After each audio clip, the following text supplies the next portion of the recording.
Good morning everyone, welcome to search of dream. मैं आज आपको नेक्स्ट टॉपिक किंगडम फंगी पढ़ाने जा रहा हूँ। तो ठीक है, लेट्स स्टार्ट। किंगडम फंगी के बारे में ये सब लिखा गया है कि किंगडम फंगी मल्टी सेलुलर होते हैं एक्सेप्ट ईस्ट को छोड़ के, और ये फिलामेंटस होते हैं। ये लॉन्ग थ्रेड लाइक स्ट्रक्चर होते हैं जिसे हाइफी कहा जाता है, और नेटवर्क ऑफ हाइफी के ग्रुप को माइसीलियम कहा जाता है। ये जो है ये नॉन एज का सिंबल है।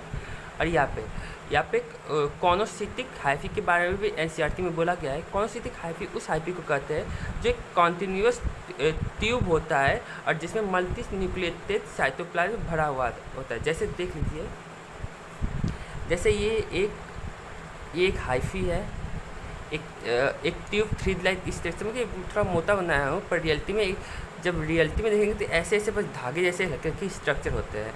पर हम इसको बना के बस दिखा रहे हैं आपको। इसके अंदर यहाँ पे जैसे एक न्यूक्लियस हो गया, यहाँ पे एक न्यूक्लियस होगा, ये यहाँ पे एक न्यूक्लियस में साइटोप्लाज्म भरा हुआ है।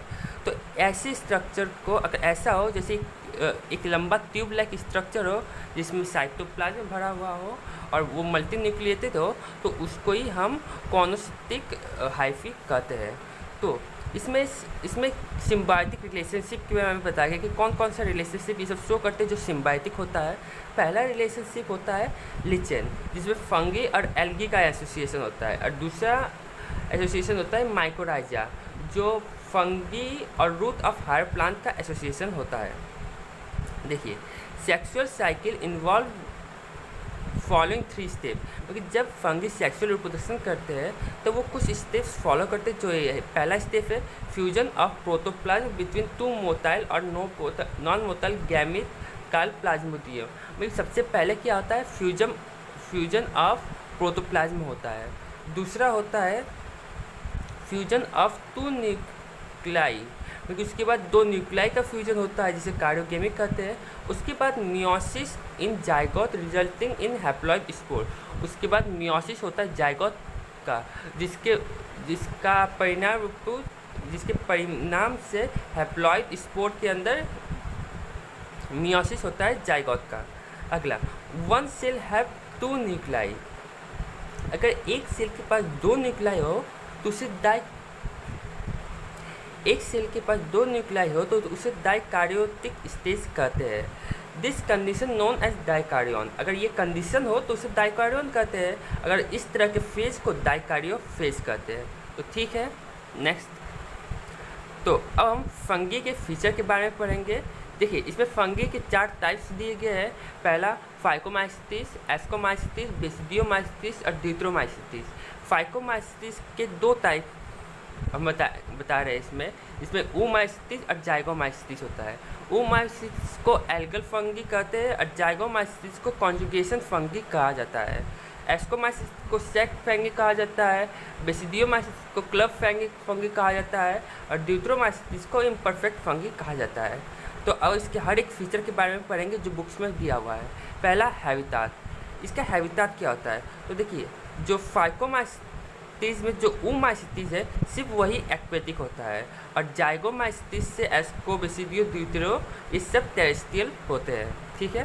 अगला, हैबिटाट। बस फाइकोमाइसिटिस के दोनों टाइप ही है ऑब्लिगेट पैरासाइट होते हैं, और बाकी एस्कोमाइसिटिस सैप्रोफिटिक हो सकते हैं, पैरासिटिक हो सकते हैं, और कॉर्फोफिलस भी हो सकते हैं। कॉर्फोफिलस का मतलब होता है ऑन डक, जो डक्स में रहते हैं, जैसे काव डंक हो गया, ये सब पे रहते हैं, उन्हें और कॉर्पोफिलस कहते हैं। अगला, बेसिडोमाइसिटिस का हैबिट होता है ग्रो इन सॉइल में ग्रो करना, लॉग में ग्रो करना, ट्री स्टेम में ग्रो करना, और ये पैरासिटिक होते हैं। अगला, ड्यूट्रोमाइसिटिस का सम आर सेप्रोफाइटिक और पैरासिटिक। कुछ सेप्रोफिटिक हो सकते हैं, कुछ पैरासिटिक हो सकते हैं, पर मेजोरिटी वो डिकम्पोजर होते हैं लेदर का। तो ये लेदर क्या होता है, लेदर मतलब पेड़ के वेस्ट मटेरियल, जैसे गिरा हुआ पत्ता, डाली, ये सब होता है, उसी को लेदर कहते हैं, और ये न्यूट्रिएंट साइकिल में बहुत मदद करता है। ठीक है। अगला है सेल वॉल। ऊमाइसिटिस का सेलोजिक होता है, और बाकी जाइगोमाइसिटिस, एस्कोमाइसिटिस, बेसिडोमाइसिटिस, ड्यूट्रोमाइसिटिस का होता है फंगल वो चिटिन, जिसे फंगल सेलुलोज कहा जाता है या अदर पॉलीसेकेराइड कहा जाता है। अगला, सेप्टा बात करें तो ये माइसिटीज एसेप्टेट होता है, जिसमें oomacetes और zygomacetes है, ये दोनों एसेप्टेट होते हैं और बाकी सब सेप्टा और ब्रांच होते हैं। देखो अब सेप्टा क्या होता है, देखिए सेप्टा क्या होता है। देखिए सेप्टा, पहली बात सेप्टा इसमें क्यूनोसिटिक हाइफी में सेप्टा प्रेजेंट नहीं होता है। सेप्टा प्रेजेंट तब कहेंगे जब ऐसे इसमें न्यूक्लियस है और इसके बीच में अलग अलग सेल का एक बाउंड्री है। सेप्टा के बीच में सेप्टल पोर प्रेजेंट होता है, जिससे एक जगह से मिनरल न्यूट्रिशन दूसरे सेल में पास होता है। तो यही होता है सेप्टा, ये न्यूक्लियस होता है और ये जो है जो एक सेल को दूसरे सेल से अलग कर रहा है, इसे ही हम सेप्टा कहते हैं, ठीक है। और इसके सेंटर में होता है सेप्टल पोर। तो सेप्टा, तो इसमें ऑप्शन, इसमें सेप्टा एसेप्टेट होता है, मतलब कि ये कॉन्सिटिक होता है। जब सेप्टा नहीं होगा तो सब पूरा एक ही ट्यूब लाइक स्ट्रक्चर होगा, जिसके बीच में कोई बाउंड्री नहीं, तो मतलब एक लंबा सा ट्यूब लाइक स्ट्रक्चर जिसमें मल्टी न्यूक्लिएटेड होगा। तो सेप्टा और कॉनोसाइटिक होते हैं और ये एसेप्टेड और ब्रांच होते हैं, सेप्टेड और ब्रांच होते हैं। इसमें देखिए सेप्टल पोर यहाँ पे एब्सेंट होते हैं, क्योंकि यहाँ इसमें सेप्टा प्रेजेंट ही नहीं है, तो उसका छेद कैसे प्रेजेंट होगा। और यहाँ पे सेप्टा प्रेजेंट है, तो इसलिए यहाँ पे सेप्टल पोर भी प्रेजेंट है। अगला है एसेक्सुअल स्पोर। oomacetes में एसेक्सुअल स्पोर जो स्पोर पाया जाता है, जो इंडोजीनस होता है और एक्वेटिक होता है। इंडोजीनस और एक्सोजीनस ये दोनों क्या होते हैं अभी बता रहे हैं। देखिए इंडोजीनस का मतलब जैसे एक ऐसे कवरिंग है जिसके बीच में स्पोर्स प्रेजेंट है, मगर किसी चीज़ के अंदर प्रेजेंट है, तो ये इंडोजीनस है। और एक्सोजीनस मतलब जैसे ये ऐसे करके ऐसे कोई कैसा भी स्ट्रक्चर है और इसके ऊपर ऐसे स्पोर्स लगे हुए हैं, तो ये देखिए स्पोर एक्सपोज है, जिसकी वजह से ये एक्सो हो गया और ये होता है इंडो। तो इस तरह का कुछ स्ट्रक्चर होता है। तो इसमें देखिए वो स्पोर इंडोजीनस है, मतलब कि किसी चीज़ के अंदर पाया जाता है। और ये ज़ाइगोमाइसिटिस का स्पोरेंजियोस्पोर वो भी इंडोजीनस है। एस्कोमाइसिटिस का कॉनिडियोस्पोर, जिसे कॉनिडिया कहते हैं, वो एक्सोजीनस होता है, मगर बाहर प्रेजेंट होता है। और इसमें बेसिडोमाइसिस में एसेक्सुअल स्पोर एब्सेंट होता है, वो होता ही नहीं है। ये सिर्फ एसेक्सुअली वेजिटेटिव और फ्रेगमेंटेशन से रिप्रोडक्शन करता है। ड्यूट्रोमाइसिटिस का भी कॉनिडिया ही होता है, जो एस्कोमाइसिटिस का होता है। अब सेक्सुअल स्पोर की बात करें तो oomacetes के ऊ स्पोर होते हैं, ज़ाइगोमाइसिटिस के ज़ाइगोस्पोर होते हैं। एस्कोमाइसिटिस के एस्कोस्पोर होते हैं, जो इंडोजीनस होता है और ये एस्कस के अंदर बनता है।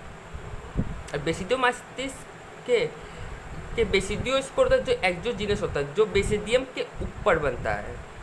और ड्यूट्रोमाइसिटिस में सेक्सुअल स्पोर होते ही नहीं है। अगला इसमें देखिए fruiting body.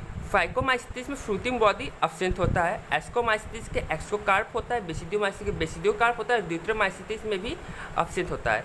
Site of कार्डियोगेमी and meiosis, मतलब कि कार्डियोगेमी और मियोसिस कहाँ पे होता है। तो इसमें देखिए ऊ स्पोर में कार्डियोगेमी और मियोसिस होता है, इसमें ज़ाइगोस्पोर में होता है, इसमें एस्कस में होता है, इसमें बेसिडियम में होता है और ड्यूट्रो में एब्सेंट होता है। डाइकार्डियन मतलब ऐसा स्टेज जिसमें दो न्यूक्लियस प्रेजेंट हो। तो देखिए दो ऐसा कोई स्टेज फाइकोमाइसिटिस में नहीं होता है। एस्कोमाइसिस और बेसिडोमाइसिस में ऐसा स्टेज प्रेजेंट होता है, पर ड्यूट्रोमाइसिस में भी नहीं होता है।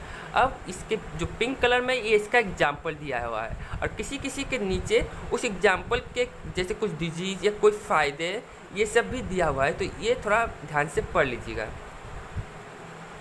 नेक्स्ट टॉपिक है वायरस। वायरस क्या होता है? वायरस को एक साइंटिस्ट थे जिन्होंने वीनम बोला था, मतलब जहर, जो सिर्फ शरीर में बीमारियां फैलाती हो। स्टडी ऑफ वायरस को वायरोलॉजी कहा जाता है। ये एक इन्फेक्शियस एजेंट होता है। ऑब्लिगेट इंटरसेलुलर पैरासाइट होते हैं। दे आर नॉन लिविंग, मतलब उसे नॉन लिविंग माना जाता है, और वो लिविंग भी कभी कभी होते हैं। जैसे नॉन लिविंग कब होते हैं?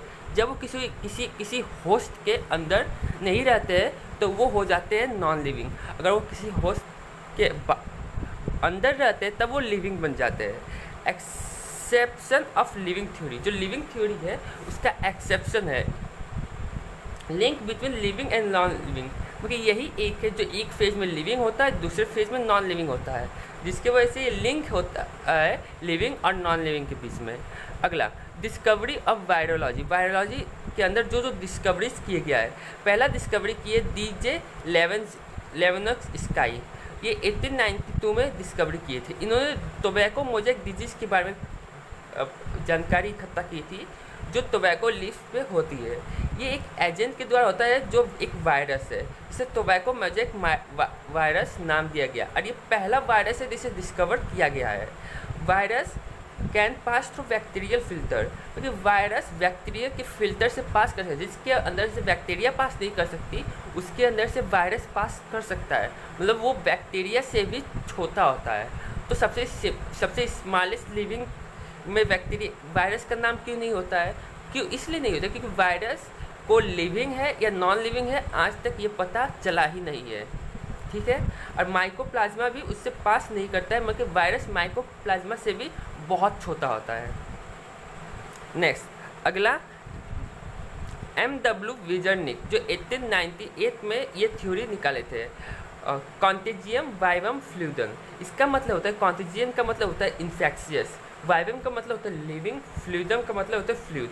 लिविंग तब जब वो प्रेजेंट होता है किसी हॉस्ट के बॉडी के अंदर, तभी वो लिविंग है, वरना अदर टाइम नॉन लिविंग होता है। तो कॉन्टेजियम, इन्फेक्शियम, वाइवम मतलब लिविंग और फ्लूइडम मतलब फ्लूइड। मतलब कि वायरस क्या है? वायरस एक इन्फेक्शन लिविंग फ्लूइड है, जो MW वेजरनिक ने बताया था। और ये WM स्टेनले ने बताया था वायरस कैन बी क्रिस्टलाइज, कि वायरस क्रिस्टलाइज हो सकता है। कैसे हो सकता है? Virus are largely made of protein, virus बहुत ज़्यादा प्रोटीन से बना होता है, और उस प्रोटीन कैप्सिड की तरह होता है जो एक क्रिस्टल के फॉर्म में होता है, जिसकी वजह से उन्होंने बोला था कि वो क्रिस्टलाइज होता है। कैप्सिड, अब कैप्सिड बोला गया तो कैप्सिड होता क्या है? कैप्सिड होता है आउटर मोस्ट कवरिंग, जो एक प्रोटीन कोट होता है, इफेक्ट प्लांट, वो प्लांट को इफेक्ट करता है। मेड ऑफ सब यूनिट कैप्सोमेयर, मतलब इस कैप्सिड का सब यूनिट का नाम है कैप्सोमेयर। कैप्सोमेयर क्या होता है? ये एक प्रोटीन न्यूक्लिक एसिड होता है जो अरेंज होता है हेलिकल या पॉलीहेड्रल, ये अरेंज होता है। Number of capsomere is distinguish feature of virus. अलग अलग वायरस को डिस्टिंग्विश करने के लिए हम नंबर ऑफ कैप्सोमेयर का इस्तेमाल करते हैं। जेनेटिक मटेरियल आइदर DNA होगा या RNA होगा, या तो DNA होगा या तो RNA, कभी दोनों एक साथ नहीं हो सकते। जैसे फाइटोफेजिया, जिसे फाइटोफेज भी कहा जाता है। फाइटोफेज मतलब ये प्लांट वायरसेस को कॉमन नेम है, प्लांट वायरस को कहा जाता है, और ये सिंगल स्टेट RNA पाया जाता है। प्लांट वायरस में सिंगल स्टेट RNA पाया जाता है, जैसे जूफेजिया जिनिया और जूफेज, जिससे एनिमल वायरस कहते हैं। मतलब जो एनिमल, ऐसा वायरस जो एनिमल को इफेक्ट करती है, वो सिंगल स्टैंडर्ड RNA भी हो सकता है, डबल स्टैंडर्ड RNA भी हो सकता है, डबल स्टैंडर्ड DNA भी हो सकता है। बैक्टीरियल वायरस, जो ऐसा वायरस जो बैक्टीरिया को इफेक्ट करता है, वो हमेशा डबल स्टैंडर्ड DNA ही होता है। देखिए वायरल डिजीज़, कुछ वायरल डिजीज़ होते हैं जैसे मम्प होते हैं, स्मॉल पॉक्स, हर्फ, influenza, AIDS etc। Viral symptom for plant के लिए कुछ वायरल सिम्टम्स होते हैं। अगर कोई भी वायरल डिजीज़ हुआ तो कुछ सिम्टम्स आता है, तो वो सिम्टम्स कहते हैं। जैसे क्लोरोसिस मतलब एलोविंग इन ऑफ लीफ, पत्ते का पीला पड़ जाना। नेक्रोसिस मतलब डेथ ऑफ टिश्यू मरने लगने, मतलब बॉडी में सूखा पड़ रहा है, जिसके टिश्यू मर रहे तो वो जगह सूख जा रहा है। अगला मोज़ेक फॉर्मेशन, मोज़ेक का मतलब रिंग टाइप का फॉर्मेशन हो जाना। Rolling and curly of leaves मतलब पत्तों का मुड़ जाना, सिकुड़ जाना। स्तन ग्रोथ थोड़ा स्लो हो जाना, डार्कनेस हो जाना। एलोविंग वेंस क्लियरिंग, पूरा ब्लेंस बाहर आ जाना, क्लियरिंग विजुअल हो जाना। तो ठीक है, अब अगला है वायरॉइड क्या होता है? वायरस के बारे में सबसे पहले थियो डिनर ने बताया 1971 को। ये वायरस से भी छोटे होते हैं, इसमें प्रोटीन कोट नहीं होती है, इसमें फ्री RNA पार्टिकल होता है, प्रेजेंट इन वायरस होता है। ये कॉज करता है पोटैटो स्पिंडल ट्यूबर डिजीज, और ये RNA of viroid was of low molecular weight. जो RNA ऑफ वायरॉइड होता है वो बहुत ही कम मॉलिकुलर वेट का होता है। जैसे आप समझ लीजिए, देखिए एक वायरस के अंदर प्रोटीन कोट होता है प्लस RNA पार्टिकल होता है। वायरॉइड के अंदर जो अभी पढ़ा है वायरस के अंदर प्रोटीन कोड नहीं होता है, सिर्फ प्रेजेंट होता है आरएनए। मतलब ये एक वायरस की तरह है, बस वायरस के ऊपर से प्रोटीन कोड हटा दिया गया है, बस इन्फेक्शियस आरएनए है जो डिजीज कॉज करता है।